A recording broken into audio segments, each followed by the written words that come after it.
Assalamualaikum warahmatullahi wabarakatuh.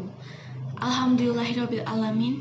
Assalatu wassalamu ala asyrofil anbiya'i wal mursalin wa ala alihi washabihi ajmain amma ba'd.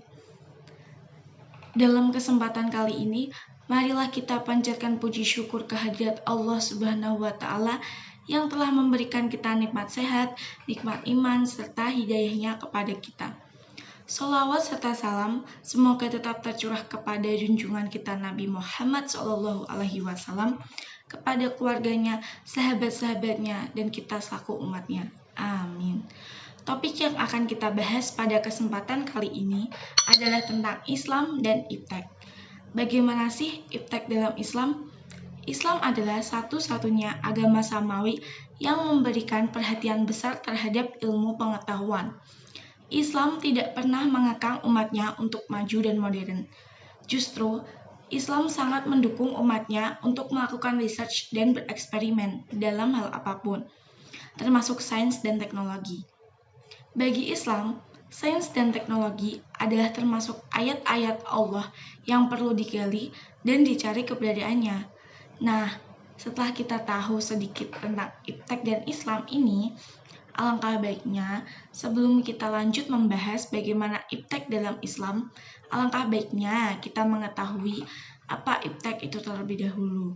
Karena pasti banyak dari kita yang masih belum tahu iptek itu. Nah, iptek itu kan kepanjangan ilmu pengetahuan teknologi. Ternyata teman-teman, ilmu, pengetahuan, juga teknologi itu mempunyai pengertian masing-masing. Seperti ilmu. Ilmu adalah kumpulan pengetahuan yang sistematis sebagai hasil aktivitas penelaahan manusia dengan menggunakan metode memperoleh pemahaman secara rasional empiris. Pengetahuan diperoleh melalui 6 macam hal: pengalaman indera, nalar, otoritas, intuisi, wahyu, dan keyakinan. Jadi, ilmu pengetahuan adalah kumpulan pengetahuan yang sistematis yang lahir dari pengembangan permasalahan yang merupakan kegelisahan akademik. Sedangkan istilah teknologi merupakan produk ilmu pengetahuan dalam sudut pandang budaya. Teknologi merupakan salah satu unsur budaya sebagai hasil penerapan praktis dari ilmu pengetahuan. Teknologi juga dapat membawa dampak yang positif, berupa kemajuan dan kesejahteraan bagi manusia. Tapi juga sebaliknya, dapat membawa dampak yang negatif, berupa ketimpangan-ketimpangan dalam kehidupan manusia dan lingkungan yang berakibat kehancuran alam semesta. Dalam pemikiran Islam, ada 2 sumber, yaitu ilmu akal dan wahyu. Keduanya tidak boleh dipertentangkan. Manusia diberi kebebasan dalam mengembangkan akal budinya berdasarkan tuntunan Al-Quran dan juga sunnah Rasul. Atas dasar itu, ilmu dalam pemikiran Islam ada yang bersifat abadi atau mutlak karena bersumber dari Allah, tapi ada pula ilmu yang bersifat perolehan karena sumber dari akal pikir manusia. Nah, jadi apa sih itu iptek? Iptek adalah kelengkapan hidup manusia agar mampu dengan mudah mengelola dunia sesuai dengan kedudukan manusia. Tidak sampai di sini teman-teman, kita juga perlu mengetahui bagaimana iptek dalam perspektif Islam. Di dalam Islam, ilmu pengetahuan dan teknologi jika dihadapkan dengan Al-Quran, maka harus diletakkan pada proporsi yang tepat sesuai dengan kesucian Al-Quran tentunya. Yang artinya, Al-Quran tidak boleh kita paksakan untuk bisa sesuai dengan kebenaran teori-teori ilmiah. Karena ketika kita berbicara hakikat, sesungguhnya ilmu pengetahuan dan teknologi itu berasal dari Allah Subhanahu wa taala. Sehingga penggunaannya pun harus dalam bingkai ibadah, yakni mengusahakan terciptanya kesejahteraan, kenyamanan dan kemanfaatan hidup, dunia dan akhirat, serta bisa membawa manusia untuk semakin dekat, beriman dan bertakwa kepada Allah Subhanahu wa taala. Karena melalui berbagai teori, ilmu pengetahuan yang diperoleh dari hasil pengamatan, penelitian, dan percobaan terhadap berbagai fenomena, ia semakin yakin bahwa itu adalah bagian dari tanda kekuasaannya. Al-Quran memuat segala informasi yang dibutuhkan manusia, baik yang sudah diketahui maupun belum diketahui. Informasi tentang ilmu pengetahuan dan teknologi pun disebutkan berulang-ulang dengan tujuan agar manusia bisa bertindak untuk melakukan nazar.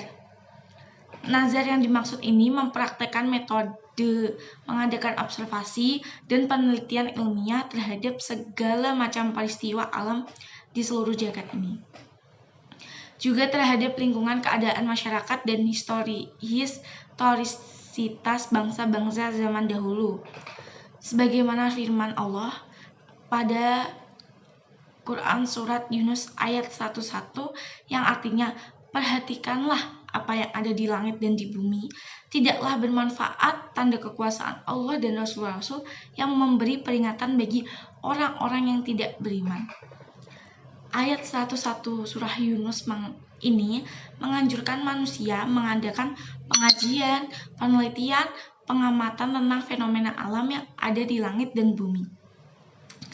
Dengan melakukan hal tersebut, diharapkan manusia bisa mengambil manfaat yang sebesar-besarnya bagi ilmu pengetahuan agar bisa digunakan untuk memenuhi kebutuhan dan juga kesejahteraan.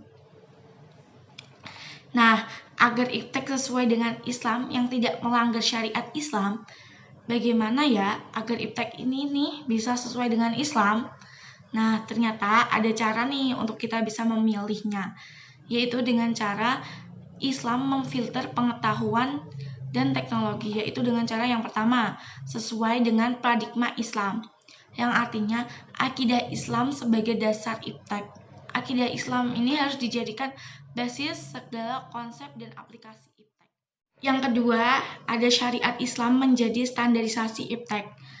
Ketentuan halal haram hukum-hukum syariah Islam wajib dijadikan tolak ukur dalam pemanfaatan iptek, bagaimanapun juga bentuknya. Iptek yang boleh dimanfaatkan adalah yang telah dihalalkan oleh syariah Islam. Nah, sedangkan iptek yang tidak boleh dimanfaatkan adalah yang telah diharamkan syariah Islam. Nah, teman-teman, setelah kita mengetahui bagaimana cara memilih iptek yang bisa sesuai dengan syariat, maka kita sebagai seorang muslim tidak ada alasan ya untuk tidak mempelajari iptek atau bahkan tertinggal. Karena setiap muslim harus bisa memanfaatkan alam yang ada untuk perkembangan iptek dan seni. Tetapi harus tetap menjaga dan tidak merusak yang ada, yaitu dengan cara mencari ilmu dan mengamalkannya, dan tetap berpegang teguh pada syariat Islam. Dorongan Islam lewat ayat Al-Quran maupun hadis cukup kuat agar muslim menguasai iptek.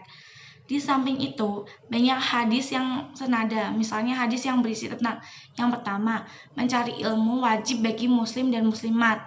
Yang kedua, carilah ilmu walau di negeri Cina. Yang ketiga, carilah ilmu sejak lahir hingga masuk liang kubur. Nah, namun harus kalian ingat ya, bahwa rahasia kemajuan peradaban Islam adalah karena Islam tidak mengenal pemisahan yang kaku antara ilmu pengetahuan, etika, dan ajaran agama. Satu dengan yang lain dijalankan dalam satu tarikan nafas. Pengaman syariat Islam sama pentingnya dan memiliki prioritas yang sama dengan riset-riset ilmiah. Demikianlah apa yang bisa saya sampaikan hari ini. Semoga bisa bermanfaat dan menjadi amalan untuk kita semua. Terima kasih. Wassalamualaikum warahmatullahi wabarakatuh.